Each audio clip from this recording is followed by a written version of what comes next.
Hey everyone, Namaste. Welcome on my YouTube channel and welcome to this video. In this video, I'm going to talk about a very famous Hindi writer, Hindi poet, and Hindi dramatist, your Bharatendu Harishchandra. You might have heard about, or you might have uh, read this very famous dictum that is निज भाषा उन्नति आहे सब उन्नति के मूल बिन निज भाषा ज्ञान के मिटत नहीं के सूल विविध कला शिक्षा अमित ज्ञान अनेक प्रकार सब देशन से लय करो भाषा माँ ही प्रचार. It's this poem, it is written in Khadi Boli. Okay, this poem is written in Khadi Boli and it is written by Bharatendu Harishchandra. The translation of this poem is written below. That is, progress is made in one's own language as it is the foundation of all progress without the knowledge of the mother tongue. And there is no cure for the pain of heart. Many arts and educations infinite knowledge of various kinds, they should be taken from all countries but be propagated in one's own mother tongue. So this is the very famous dictum which was mentioned by Bharatendu Harishchandra, this poetry, and it became the main driving force behind the mass movement which was going on in later 19th century and earlier 20th century. That is behind the Hindi versus Urdu debate which was happening, and where various scholars, various writers, various Hindi writers, they were talking about that Hindi should be the national language. So this whole movement which was going on till since your late 19th century. So this Bharatendu Harishchandra, he was kind of the main driving force behind this whole dictum, behind this whole popular slogan or this movement, that is Hindi, Hindu, Hindustan. And that's why he is also known as the man behind what could be called as Hindi vernacular nationalism. A man behind what is called as Hindi vernacular nationalism. Now, if we talk about Bharatendu Harishchandra, so Bharatendu Harishchandra, his family originally belonged from your Bengal, and he was from an aristocratic family of Bengal. In fact, his grandfather was Amir Chand. His grandfather was Amir Chand, and Amir Chand, he was a merchant who played a pivotal role in swaying Mir Jafar, the commander of Nawab of Bengal during the Battle of Plassey in 1757. So he was not grandfather, basically great grandfather of your Bharatendu Harishchandra. Talking about Bharatendu Harishchandra, where he was born. So he was born in Varanasi on 9th September 1850, and he is called as father of modern Indian literature. Bharatendu Harishchandra, he authored several drama, but in fact before that, if we talk about, Bharatendu Harishchandra's father, he was Gopal Chandra. His father's name was Gopal Chandra, and even Gopal Chandra was a very famous poet. Now coming back to Bharatendu Harishchandra, so he authored several dramas. He wrote several life sketches and travel accounts using this new media format. New media format of that time period was like reports, like publications, like letters to editors of publications, various translations and other literary works. And he used these works to shape the public opinion. And that's why he was given this title of Yug Charan. This Yug Charan, guys, this is the title which is basically given to various poets and writers, and this title is given to those poets and writers whose writings, they give the voice to the nationalistic aspiration of the country. That's why we have writers like Kanhaiya Lal Sethia, Makhan Lal Chaturvedi, Ramdhari Singh Dinkar, Sri Krishna Saral. These are some of the writers who were called as Yug Charan, like Bharatendu Harishchandra, because his writings basically depicted the exploitative nature of the British Raj, and it also gave voice to the aspirations of people. A very famous Hindi scholar and Hindi critique. In fact, he is known as the very first codifier of the history of Hindi literature in a scientific system, Acharya Ramachandra Shukla, or just Acharya Shukla. He has mentioned, or he has described Bharatendu's journey to Jagannath temple in Puri, Odisha, with his family, which he did in 1865, when he was just at the young age of 15.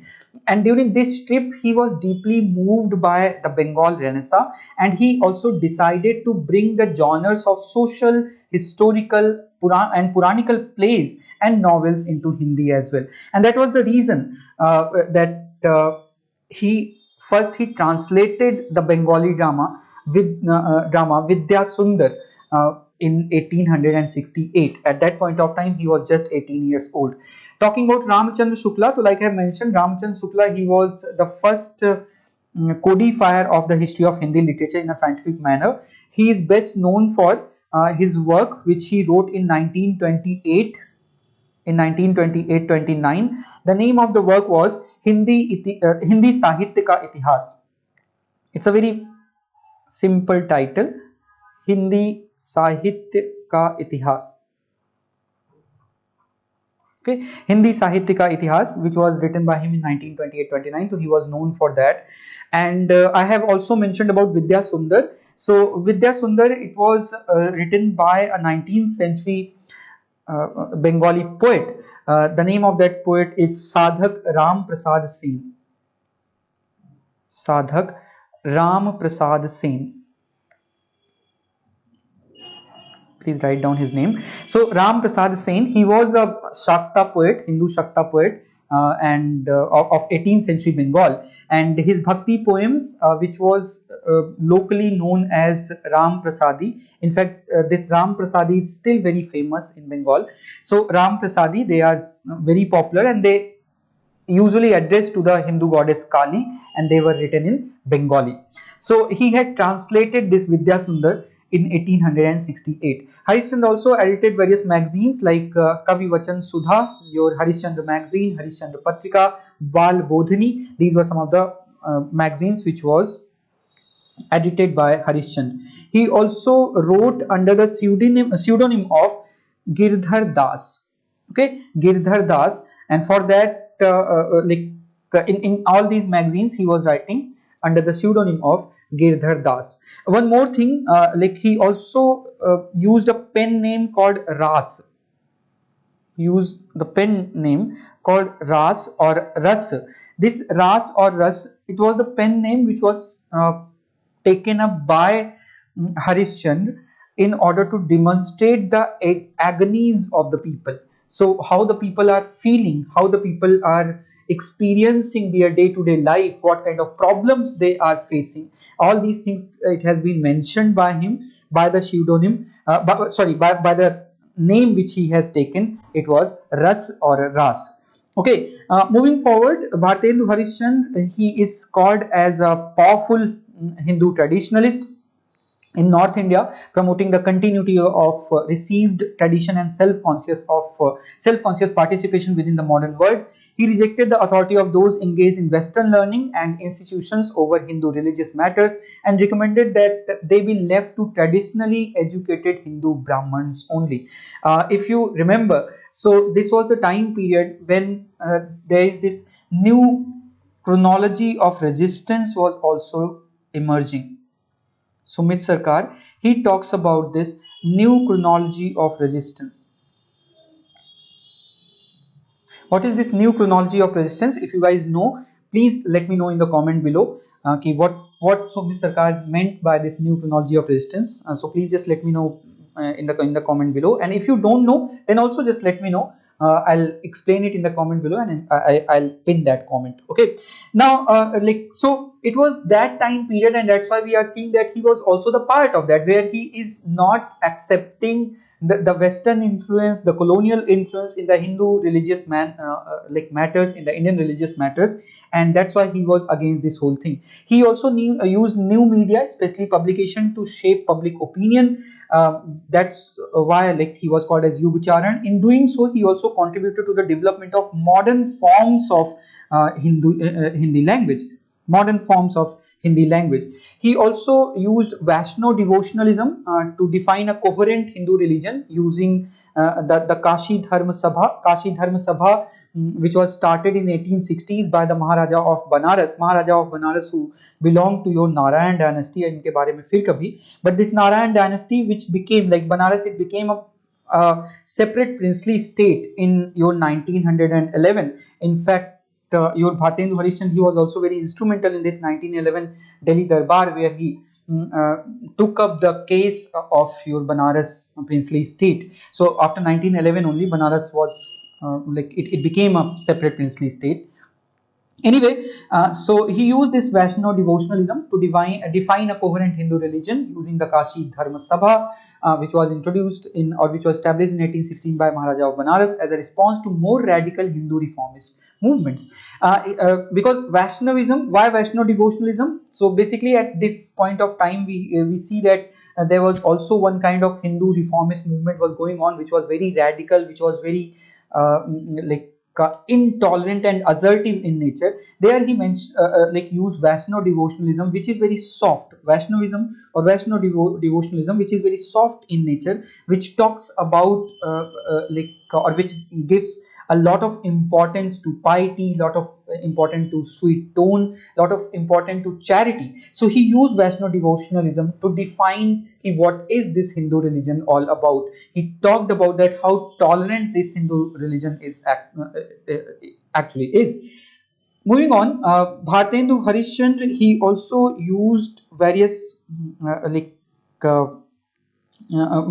use theater as a tool to shape public opinion, and he has written so many plays. These are some very important plays which was written by Bharatendu Harishchandra, और इनके आपको chronology भी पता होना चाहिए और इनके नाम भी आपको पता होना चाहिए. तो वी हैव दिस वैदिक हिंसा न भवति which was written in 1873, सत्य हरिश्चंद्र in 1876, भारत दुर्दशा very important in 1875, Neela Devi 1881, again a very important one, and Andher Nagari, that is City of Darkness. It was in 1881. One more thing is he had done so many translations as well. अगर उनकी translations की बात करें, so Ratnavali written by Harshvardhan, it was translated by him in Hindi. Then Vishakha Datta's Mutra Rakshas, Ram Prasad Sen Vidya Sundar, I have mentioned. Karpur Manjari from Prakrit. Shakespeare's Merchant of Venice was also translated by him as Durlabh Bandhu, very important, Durlabh Bandhu, he translated it that as well. He had also an collection of essay, so that collection of essay is called as Bharatendu Granthavali. It is called as Bharatendu Granthavali. Bharatendu Granthavali. One more thing while talking about his Vaishnav devotionalism, I forgot to tell you guys, is that he was he was continuing his campaign or he was a part of this campaign of demanding Hindi should become as a national language, and more than say, he was also the part of the campaign which asked for the ban on cow slaughter. Okay, ban on cow slaughter, and for that he also took the help of Maharaja of Banaras, and in fact he has submitted like uh, his petition to Lord Lytton as well, in which there were 60,000 signatures. There were 60,000 signatures, and he submitted that to Lord Lytton in order to pass a law banning the slaughter of cow. Though it was not successful, but yes, he was known for his campaign for the cow protection movement. He also took part in Delhi Darbar, and in fact for this legal ban on cow slaughter, this issue was taken up by him in the Delhi Darbar as well in 1911, which was again not that much successful. So even though no action was taken on the ban, but he was also for all these efforts only, he was also given this title of Veer Vaishnav. He was given this title of Veer Vaishnav. ठीक है, वीर वैष्णव. एक और चीज, Harishchandra also in the previous slide I have mentioned this thing, that Harishchandra, he rejected the authority of Western learning, and Harishchandra also insisted on the value of image worship, and he interpreted bhakti as a devotion to a single god. And this your Metcalf couple, Barbara Metcalf,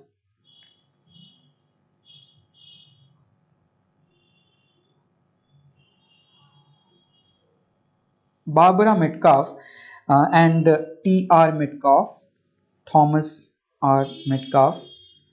So this Metcalfe couple, in their writing called as A Concise History of India, they mentioned that this was basically his own insistence or on like image worshipping, or his interpretation of bhakti as devotion to a single god. It was a response to Orientalist and Christian critiques of Hinduism. So Metcalfe couples, they mentioned that this insistence of Harishchandra, that bhakti is the worshipping of one single god, it was basically the response to the Orientalist and Christian critique of Hinduism. Orientalist and Christian critique of Hinduism. So this was your Bharatendu Harishchandra. These are his plays. The plays are very important. These are some translations which he did. These translations are also very important. He also wrote various poems, various poetry as well, like Bhakta Sarvagya, like Prem Malika, Prem Madhuri, Prem Tarang, Prem Prakalp. His very famous poetry, that is Holy. इसके अलावा ही wrote विनय प्रेम पचासा, फूलों का गुच्छा, चंद्रावली, उत्तरार्ध भक्तामल, this which was compiled by him around 1876-77. So these are some of the poetries as well which was written by him. So that's it for Bharatendu Harishchandra. You were listening to Om Tiwari. This slide is telling something about me. If you are interested, you can pause it and you can read it out here. If you are actively looking for NTA UGC NET examination, तो you can follow me on Telegram as well, जहाँ पे हम regularly आपको classes post करते रहते हैं कि कौन सी classes कहाँ पे होंगी, उसमें हम कौन सी चीज़ पढ़ाएंगे, Unacademy और on other platforms as well. You can find me on Telegram by the same name, Om's History. If you are new here on my YouTube channel, so you can follow me here. You can press the bell icon as well if you are interested to get the notifications. You can join me on Instagram as well by the same name. You just search Om's History, you will find me there as well. So yeah, that's it for this very session. Thank you so much for joining me here. I hope you enjoyed it. Please do comment below how you like this session or not. And if you have any doubt, if you have any suggestions, so feel free to tell me that. Bye bye guys, take care.